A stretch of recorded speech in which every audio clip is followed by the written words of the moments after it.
At the outset, I would like to express my gratitude to the organizers of this important conference. Also, I would like to thank this August gathering honorable ambassadors, scientific, cultural, and political figures for the sense of human responsibility you show toward the Palestinian nation. Dear audience, I really don't know during this particular conference how many children, women, and other innocent people will be injured and killed in Gaza. There is no determination or will to prevent the killing of and bombing of Palestinian people. The Zionist regime is still committing massacre and genocide in Gaza. The situation that prevails in occupied Palestine today is both a clear example of regional and international desecuritization and a clear manifestation of war crime and genocide.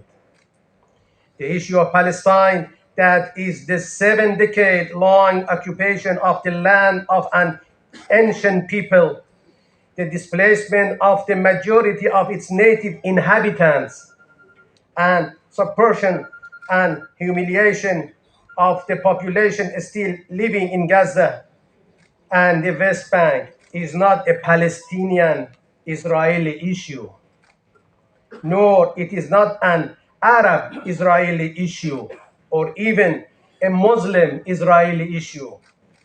The issue of Palestine is issue of humanity and the entire international community.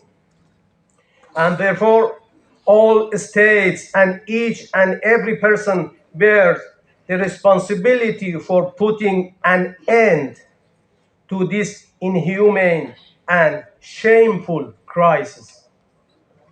In this regard, I would like to openly share a few points regarding the ongoing developments which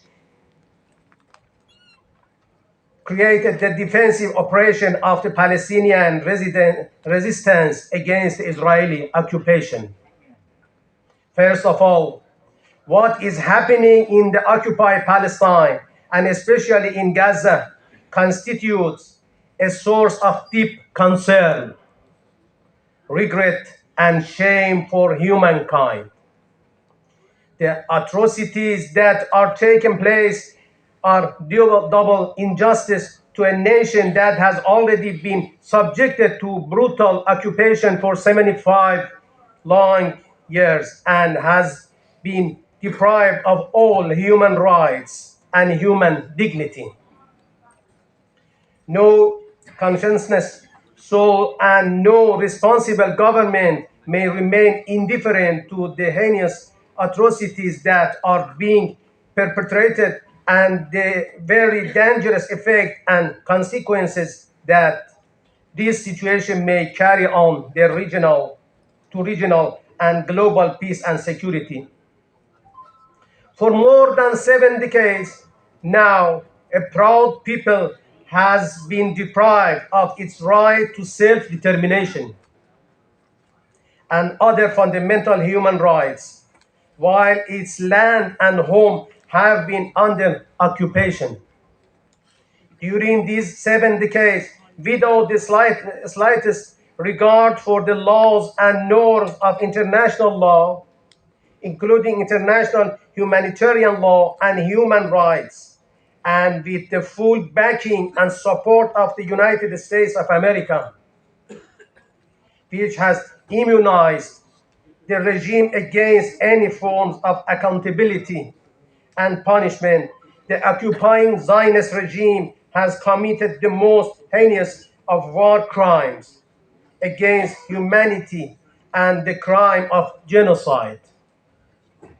The continuous usurpation of the lands of the original inhabitants of that region, and the expansion of Zionist settlements, massacre, destruction and people's houses and farms and environment damage, arrest and torture of men and women and even children, humiliation and insult to the dignity of the Palestinian nation, repeated desecration of holy premises of Islam, including Al-Aqsa Mosque, are but only a part of the atrocities committed by occupying regime against the Palestinian people. Secondly, the position of the Islamic Republic of Iran on supporting the right of Palestinian people to self-determination is clear and principled. Our position is a humanitarian moral position premised on the rules of international law and the United Nations Charter. The right to self-determination and respect for the fundamental rights of people under occupation are rudimentary rules of primarily rules of international law, which are explicitly recognized in the United Nations Charter. Respected audience, thirdly, the right of self-defense and strive for serving and restoring the right to self-determination are interdependent. The resistance of the Palestinian people in the face of occupation, the gross and continual violation of their human rights, and the desecration of the sanctities of the Muslim world by the occupying regime amount is the true sense of the word to their legitimate and lawful defense against oppression and aggression. The right, the right to legitimate defense is an inherent right that is clearly recognized in the United Nations Charter and in international law. The Palestinian nation, as a nation that has been unjustly deprived of the fundamental right to determine its own destiny, does undoubtedly have the right to defend itself and resist occupation and aggression. Misleading projection does not change the fact that Al-Aqsa storm operation symbolized the spontaneous and natural movement of the Palestinian people to defend their inherent rights and human dignity, and was an inevitable reaction to the occupation's endless cruelty, brutally, and aggression leveled against the innocent people of Palestine. Coming on to the next point, the crimes being committed by the occupying regime against the Palestinian people can by no means be justified. By no means the crime cannot be justified. Attempting to justify Israel's crime under the principle of self-defense is utterly rejected, be it from an international legal lens or from an ethical perspective. The principle of self-defense cannot be legally invoked in the framework of the equation between the occupying party and the people under occupation. According to international law, the occupying party has specific duties to protect and support the people under occupation. Hence, it cannot be that they commit to mass killing of the people and destruction of their property. My dear colleague, I strongly believe that resistance is the motivated and independent movement of nations to defend human dignity and the boundaries of their land against any occupation and invasion. One cannot allow the occupying party with all its evil might, all out support of the West to go uncontested as it tries to change the demographic of Palestine and to commit genocide and put others before a fate accomplished with, while at the same time expecting others to be spectators and ignore such atrocities.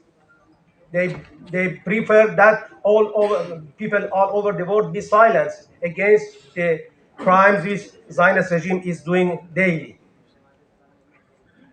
The free-spirited people of the world shall not tolerate that. Lastly, the occupying regime has shown that its survival depends on the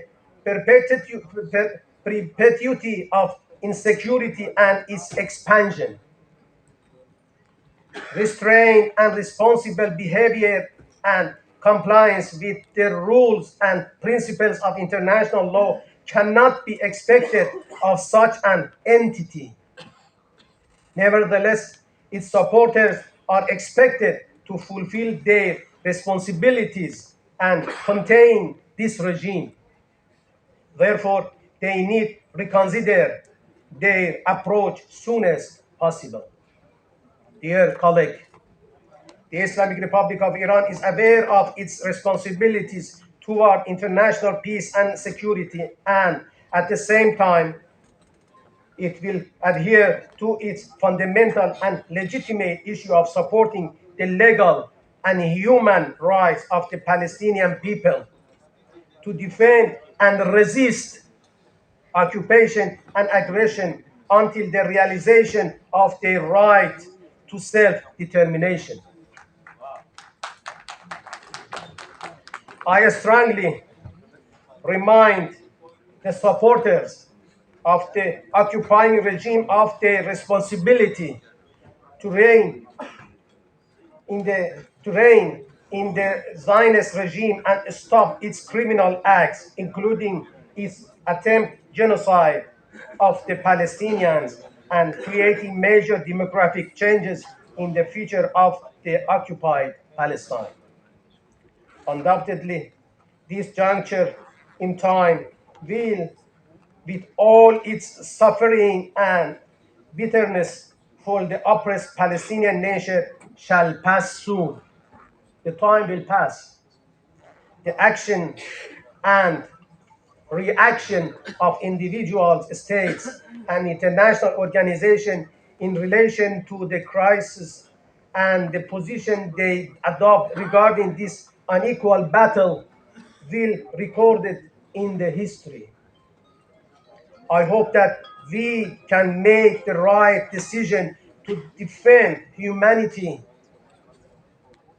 so that future generation can proudly say that our predecessors stood on the right side of history. At the end, let me reemphasize that resistance against occupier is not terrorism. Thank you.